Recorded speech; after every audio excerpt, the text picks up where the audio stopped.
All right, what's up, everybody? Welcome back to another Nerd Enthusiast Poker Podcast. Let's go over our sponsors real quick. You got to check them out. First one, nerd888.com. Go there. They are putting up new offers every month. So on the landing page, when you go there, you're going to find some awesome offers there this month. They have the, you sign up, you're going to get $20 for free. But if you make a deposit, they're going to match up to $1,500 now. Go to nerd888.com. Yeah, I know, $1,500 match bonus. Like, dude, it's like, where was that when I signed up for it? Seriously. So, yeah, go there, nerd888.com. Make a quick deposit. Double your money up through your match bonus. Get in there. That is for New Jersey, by the way. But you can, if you're in other states, other areas, they are opening up. And international, they do have stuff as well. So make sure you go check that out. Go down to our description in this video, and you will find out a little more information about that. Same thing if you're listening on the audio podcast. Go to the description. We have it in there. Our other sponsor, theslotsquad.com. Go there. We are up to 6 streamers now. We are streaming every night casino games. You can sign up for exclusive casino bonuses, some of the best match bonuses that are like literally in the industry right now. You can go to the website. You can watch a stream. We got a YouTube channel now. We're putting up videos there pretty much every single week, so you can check that out as well. So theslotsquad.com. Check them out. Again, in our description, we'll also have a link for that. So that's what we got for our sponsors, and we appreciate all of them. So make sure you check them out, okay? So I just went down to Hollywood Hard Rock in Florida. First time I've been there, and I'll tell you what, literally the best casino in Florida I've ever been to. It's huge. It's, top of the line. It's like a Las Vegas casino. It's way nicer than the Tampa one. The Tampa Hard Rock's nice, but this is next. The Hard Rock, I mean, it's like 15 minutes from Miami. Mm-hmm. You just get, I pulled up. As soon as I pulled up, I knew I was in a different world. There's like Ferraris, there's like brand new Beamers, there's like, just like Lamborghinis, like literally on the valet. I'm like, oh, now, right. Do they have a like outdoor entertainment area? I mean, it might have been closed because of like COVID and stuff, but When I went down to Florida a few years ago, well, not a few years, a long time ago now, and I went down there for a Dolphins game. Dolphins. Shit. And I remember going to a Hard Rock, but I can't remember if I went to the one in Tampa or if I went to the one in Hollywood. But all I remember is their poker room.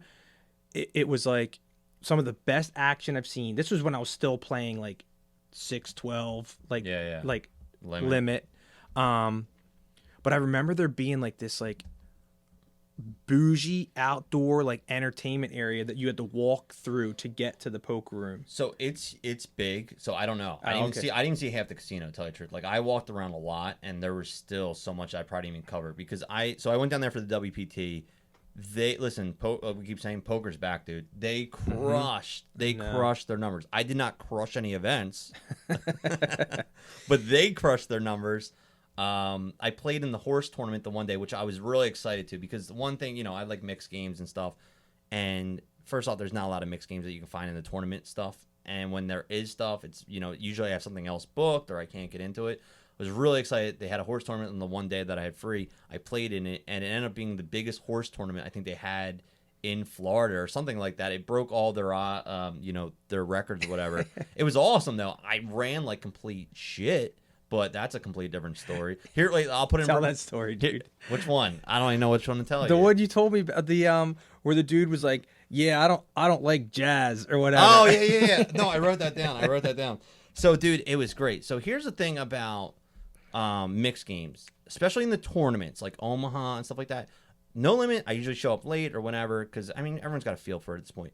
Dude, there's a lot of guys and girls that just like they want to play, they want to learn, but there's still a huge edge, especially in the beginning of a tournament, because you get these people that have no idea what they're talking about and know what they're doing.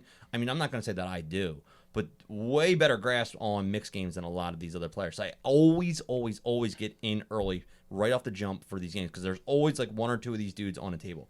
Dude behind me, right? This is when I knew. I was like, oh, this is going to be a good day. Dude behind me was talking about, there's different, you play Hold'em, Omaha, you play Stud, High-Low, there's all these other games you play in the horse format. So the one dude's like talking to the dealer behind me. He's like, yeah, I got, he was like that serious, wasn't trying to whatever. He's like, dude, I got a good grasp of most of these games. The only one I don't really know that well is jazz. And I was like, what did he just say?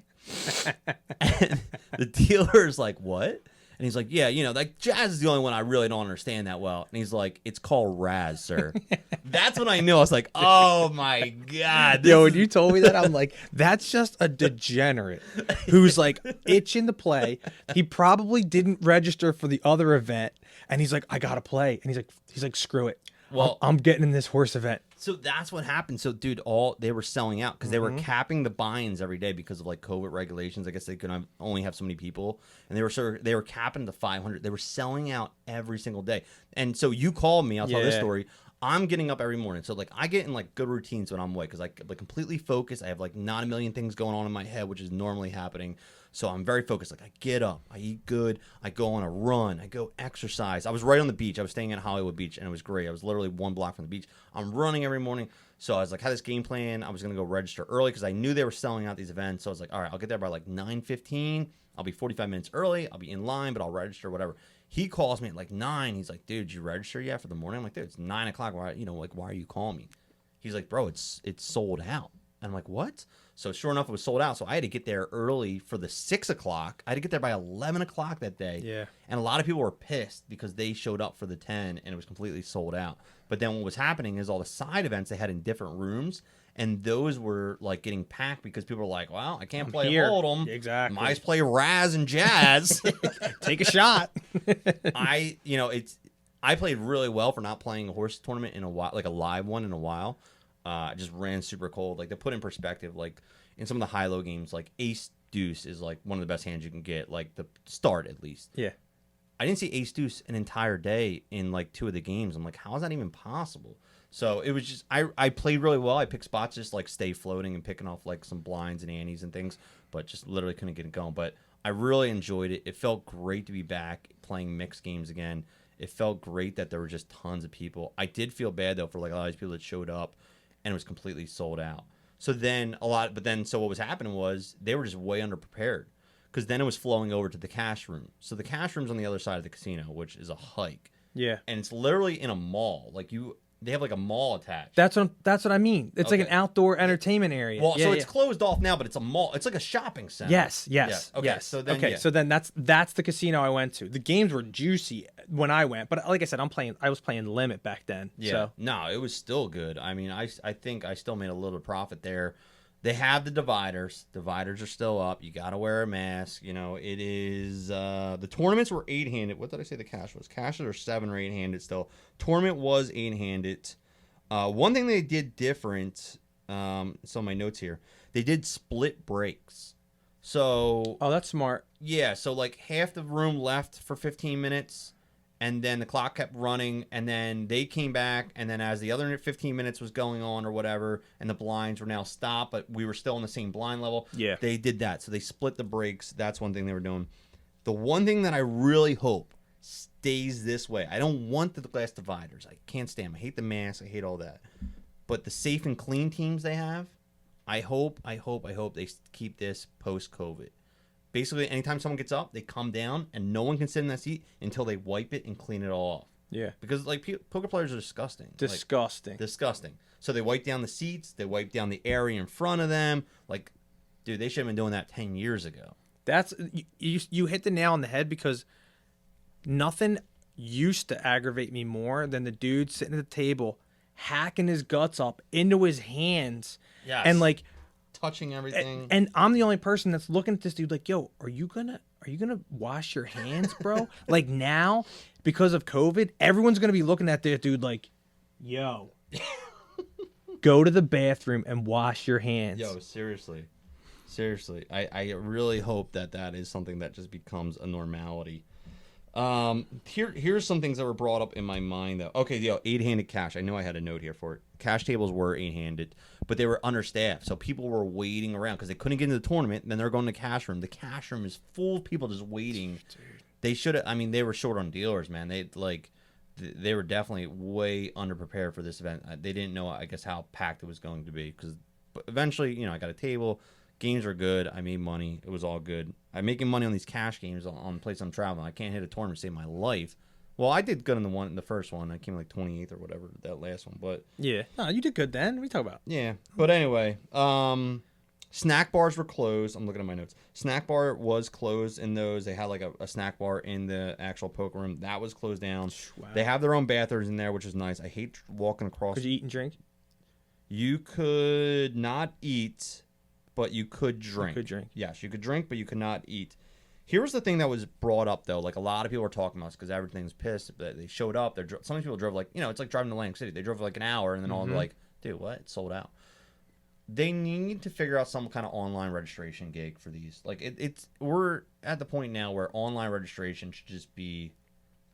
I remember years ago that, like, at the Taj you could do online registration. So how is it not like a standard practice that it's like so easy and convenient that you just register online? And you know what? You don't show up, you lose your buy-in. Like, simple as that. That's the risk. You register online, but you might not show up. You don't get a comp. You lose the money. Yeah, I mean, WSOP's has it where you can register for an event in advance. I mean, you could use your credit card now. That's what I'm Like saying. So this like, most recent series, you could do it all. You go to a kiosk and you just pick up your ticket and stuff. It was like, so it was genius. So I don't understand why like WPT and all these others like don't have that. Like, that should be. I mean, there shouldn't really even be a line registration, especially with COVID. You think they would have had that building? Like, okay, part of the thing is we're not gonna have people standing in line next to each other. No one's 6 feet apart, like you're supposed to be, right? But you can't because you're going to be halfway through the casino if you're 6 feet apart. Well, look, you said it, and we'll talk about it later. Poker's back. It is, and man. all these people, just by the numbers. I mean, their main event set a record number. Whoever wins is going to win 1.2 mil off a $3,500 buy-in. To me, that's insane. That's like 2003, 2004 post-poker boom numbers. It was all Northeast dudes down there too. Like, I recognize so many people like, yeah, what's up? Like, you're just walking through the hallways, like giving the head nods because you just saw all these Brigada grinders, all these dudes from the Northeast and girls. I saw a bunch of girls down up there that I recognized, and because the Northeast, man, we're still hungry. Dude, we got nothing in the work. Okay, so Maryland's been having some small like 2-day, 3-day events. They had some stuff going on. I might go down there in June if they do another event, if nothing's popping up here, because still, we got nothing in Atlantic City. Pennsylvania's got nothing going. Connecticut's got nothing. We got nothing happening here. Well, I honestly think they were waiting for what just happened with the governor's announcement last week. How New Jersey we're talking about. New Jersey, yes. So, the restrictions are pretty much going to be rolled way back from where they've been. Outdoor venues are going to start having concerts again. Like, I've already gotten like some notifications of things that they have planning going on. Wildwood's supposed to have this huge country fest in August. Like, look, man, it's coming. Yeah. So I would anticipate Borgata will probably be one of the first to jump back in the scene. I mean, they got to, man. It was huge money for them. I don't think by the summer, maybe September, like leading into the WSOP, they'll have their fall, because that's normally when they have the fall poker open is September. So we'll see. Last thing to close up the Hard Rock Hollywood, Florida. So here's the only problem, and I learned a little trick down there while I was down there. Lyft rides were, dude, like there's so many people on unemployment that like the rides took forever to get. Like, rides you were waiting like 30, 45 minutes, and the prices were like way over. They were overcharging. It was just crazy. So I learned a trick though. I was watching TikTok randomly and I saw this trick.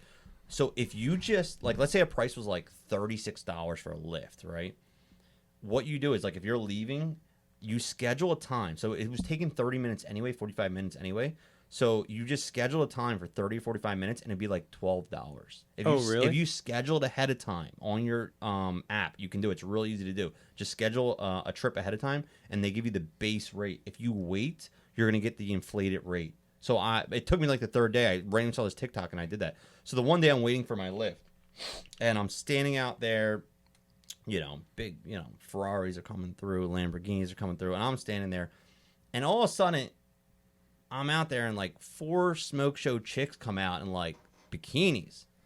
I'm like, all right, well, that's kind of weird. I guess they're at the pool bar. There's a really nice pool bar there. I'm like, it's kind of weird they didn't put any clothes back on, like get in their car, but I guess, okay, whatever. Like, that's how they showed up here, I guess. And then like a dude and like 2 other smoke show chicks come out. And they're wearing like half nothing. I'm like, what is happening here? Like, are they all together? But they're not talking to each other. It's weird. and then like a group of guys come out, and I'm like, but they were talking, like you could tell they weren't waiting for a ride, like because they weren't where I was, and I'm standing right on the curb line, and so I'm like messing around my phone, right, and I'm like looking down, and I look up, and there's like a car right in front of me, and there's a dude sitting in the back seat, and I'm like looking to see him, like I know that dude, right? Like I'm in Florida, I'm like, why do I know this dude? Yeah, where do I know this guy from? I'm like looking at him, he looks at me, and I'm like staring at him like a complete like weirdo. But I wasn't staring at him because like I was like all struck. I was staring at him because I was like, I know this dude. Where do I know you from? Like kind of thing. And I'm like, that's DJ Khaled. Dude, he was in this hot ass Maybach or whatever. I don't know. Maybach, right? Yeah. He's sitting there, and so all these people, I guess, got word that he was showing up. That's his welcoming party, dude. Yeah. So DJ Khaled was like right there, and the lady yelled at me, like, you got to move out of the way. I'm like, all right, chill. Like I don't. Yeah. Like, I wasn't here for the DJ Khaled release party. No. Like I was trying to get my lift right. Get the hell out of here. Me, I'd be staring at the smokes. I'm like, what's up, Khaled?